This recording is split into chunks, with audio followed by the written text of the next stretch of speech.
I recently bought the Elegoo Mars 2 Pro 3D resin printer, and I gotta say, I'm having a ton of fun with it. It's super easy to set up, but there's a few things that aren't so obvious.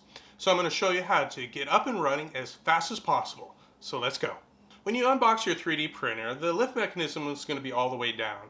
You'll need to move that up and out of the way so you could work. Plug in your 3D printer and turn it on. Then go to Tools, that's the little wrench icon. And then go to Manual, it looks like up and down buttons, and switch the increments to 10 millimeters and press up a few times to get it out of your way.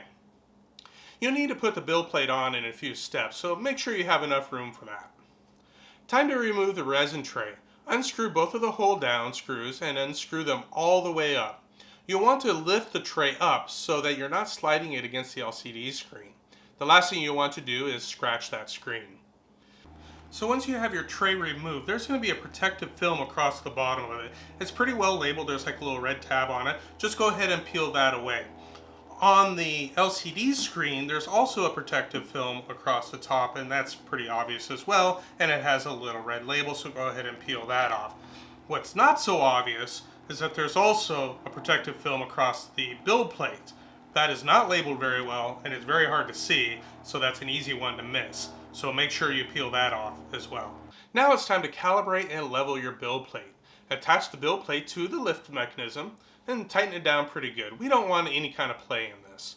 Next, unscrew the set screws on the build plate. There's one on the front and one on the right side. Make sure they're loose enough where the build plate can move.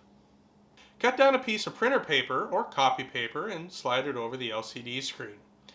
Go to the base of the menus by hitting the back button as far as it will go. Then click Tools, then the Manual, the ones with the up and down arrows, and then click the little button that looks like a house. This will return your build plate to the home position. Don't worry, the build plate is now loose and won't crack anything. Just keep an eye on it, and if worse comes to worse, there's a stop button if you panic. Once it reaches to the bottom, push down the build plate so it's firmly against the paper. Then tighten down the screws on the front and then on the right, in that order. Tighten it up good so we don't want this thing to move at all. Now your paper is trapped between the build plate and the LCD screen. If you did it right, you can't remove the paper. You should still be in the manual up and down screen. If not, hit the back button as many times as you can. Then click the Tools and then the up down button. And then change the increment from 10 millimeters to 0.1 millimeters. This is the smallest increment option available. Now click the up arrow once. I doubt that you'll be able to see the Z-axis move since it's so small, so make sure you do this pretty deliberately. The button will flash black when it's been pressed. Now check your paper. Now you should be able to remove that paper. It'll have a little bit of resistance, but it won't be trapped. Now you need to tell the printer that this is where our new home position is. Hit the back button as far as it can go, then click Tools. And then there's a little house icon in the upper right corner called Set Z equals 0. Press that and you'll get a dialog asking to make sure that you want to reset your Z-axis position. Click Confirm. Move your build plate out of the way by going to the Z manual and set your increment back to 10 millimeters and raise it up and out of your way. We're going to test to see if the LCD screen works. Click the back button as far back as it'll go, then click Tools and then Exposure. It looks like a little sun icon. Replace your paper so it covers the LCD screen, then click the next button. This will shine the Elegoo logo on the LCD screen. If you see the logo, everything works. Let's replace the resin tray.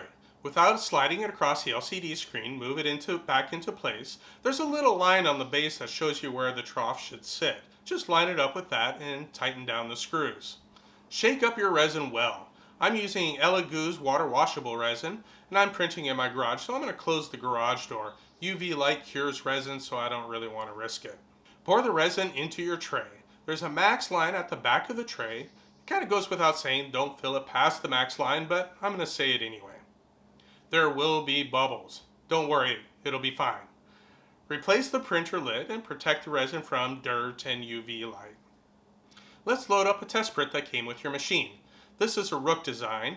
Click the back button as far as it will go, then click the print button. Browse to the file you want and you'll see a nice little preview. Click the file and then press the play button. Congratulations, you're 3D printing. The Rook model that comes with your 3D printer is a really nice way to test and show the capabilities. They picked this design because it will show off the printer capabilities and produce really great results. They also want to make sure that this print will be successful every single time. And the last thing they want is the print to fall off the build plate and fail. As such, the rook will stick to the bottom of the build plate like nothing else. It is really hard to remove. Just get your spatula and tap your spatula with the back of your hand a few times, and eventually it will pop off. I had to do a few gentle taps with a hammer just to persuade it off. Most of the time you can be printing with supports, and you won't have to have any of that trouble. So it's just something to be aware of. I hope you found this useful. That's all I got for now. Thanks for watching, you guys. Bye.